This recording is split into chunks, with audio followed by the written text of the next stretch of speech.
వీక్షకులందరికీ శుభోదయం. నేటి ముఖ్య పంచాంగ విషయాలను గనక పరిశీలన చేస్తే ఈరోజు జనవరి నెల 12వ తారీఖు. ఈ జనవరి 12 అంటే మనకు గుర్తొచ్చేటువంటి విషయం ఒకటే, మహానుభావుడైనటువంటి రామకృష్ణ పరమహంస గారి యొక్క ప్రియ శిష్యుడైనటువంటి శ్రీ శ్రీ శ్రీ వివేకానందుని యొక్క జన్మదినం ఈ జనవరి 12 చాలా ప్రాముఖ్యత. ఈరోజు సూర్యోదయం 6:38 సూర్యాస్తమయం 5:39. అలాగే ఈరోజు స్వస్తి శ్రీ చాంద్రమానేన శ్రీ శోభకృత నామ సంవత్సరం దక్షిణాయనం హేమంత ఋతువు పుష్యమాసం ఈ రోజు నుండి ప్రారంభమవుతూ ఉన్నది. శుక్లపక్షం పాడ్యమి తిథి భృగువాసరం.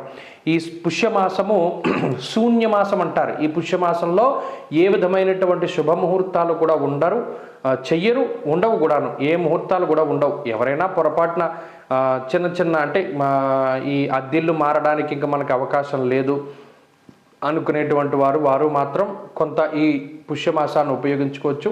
శంకుస్థాపనలకి కానీ గృహ ప్రవేశాలకి కానీ మరి ఏ ఇతరత్ర శుభ కార్యక్రమాలకి సైతం పుష్యం పనికిరాదు. పుష్యే చాగ్ని భయం చేయవా, పుష్యమాసమున పోవు అగ్ని చేత అన్నాడు.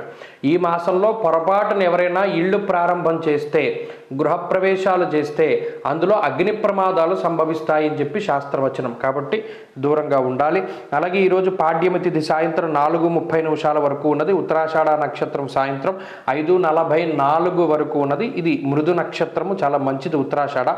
యోగ కరణాలు హర్షం భవ బాలువ కరణాలు యోగాలు ఉన్నాయి. అమృత కాలము ఉదయం 11:37 లగాయతు 1:09 వరకు ఉన్నది.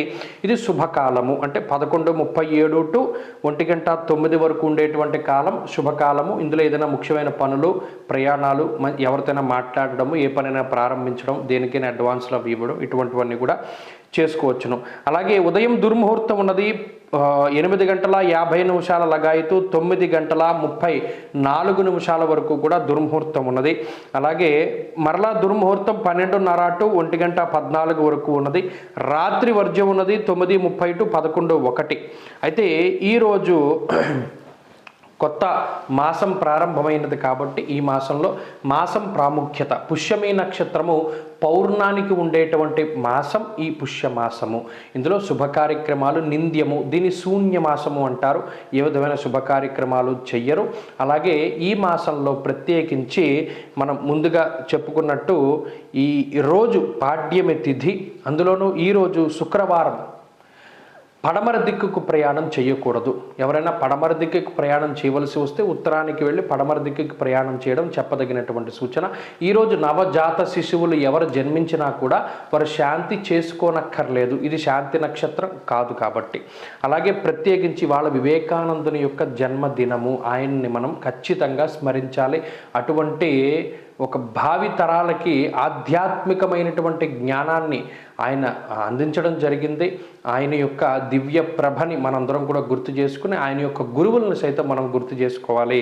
అలాగే ఈరోజు వారాధిపతి అయినటువంటి శుక్రగ్రహం ధనురాశిలో సంచారం చేస్తూ ఉన్నారు కాబట్టి, ఈ శుక్రుడు వృశ్చిక రాశిలో సంచారం చేస్తూ ఉన్నారు కాబట్టి శుక్రుని యొక్క అనుకూలత ఉండేటువంటి రాశులు ఏవైతే ఉన్నాయో, అంటే మేషరాశి కానివ్వండి, అలాగే కర్కాటకం కానీ, సింహం కానీ, అలాగే తులారాశి కానీ, లేదా వృశ్చిక రాశి, మకర రాశి వారికి కానీ ఈరోజు చాలా అనుకూలంగా ఉంటుంది. చంద్రబలం అధికంగా ఉండేటువంటి రాశులను సైతం మనం గుర్తిస్తే మిథున రాశి కానీ, కర్కాటకం కానీ, అలాగే వృశ్చిక రాశి కానీ, మకరం కానీ, మీనం కానీ ఈరోజు చాలా సానుకూలంగా ఉంటాయి.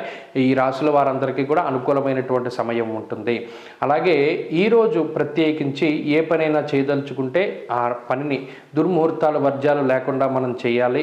అలాగే ఈరోజు మిగతా రాశుల వారు భగవద్ అనుగ్రహం కోసమై అమ్మవారి యొక్క ఆరాధన అధికంగా చేస్తూ ఉండాలి.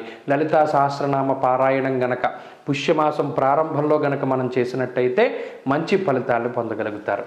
స్వస్తి.